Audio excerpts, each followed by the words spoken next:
Hello friends, welcome to my YouTube channel. Friends, 10,000 పోస్టుల భర్తీకి DSC notification ఇవ్వాలని పొంగులేటికి DEd B Ed అభ్యర్థుల సంఘం వినతి పత్రాలు ఇవ్వడం జరిగింది.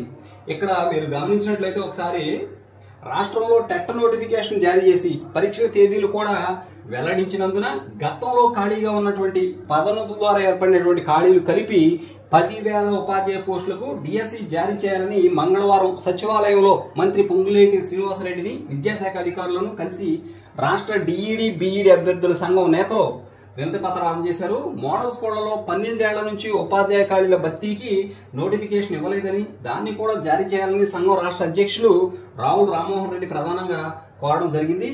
ఇక టెట్ పూర్తి స్థాయి పరీక్షల షెడ్యూల్ కూడా త్వరగా ఇవ్వాలని చెప్పేసి వీళ్ళు కోరుతా ఉన్నారు. ఇక్కడ మీరు క్లియర్ గా గమనించవచ్చు, 10,000 పోస్టుల భర్తీకి డిఎస్సి ఇవ్వండి అని చెప్పేసి డిఈడి బిఈడి అభ్యర్థుల సంఘం వినతి పత్రాలు అనేవి మంత్రి పొంగులేటికి ఇవ్వడం జరిగింది.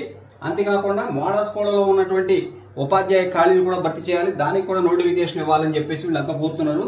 అంతేకాకుండా టెట్ సంబంధించి పూర్తి స్థాయి పరీక్షల షెడ్యూల్ ను త్వరగా ఇవ్వాలని చెప్పేసి వీళ్ళు కోరుతా ఉన్నారు. Thank you so much for watching me. Please share this video and subscribe my channel. Thank you so much.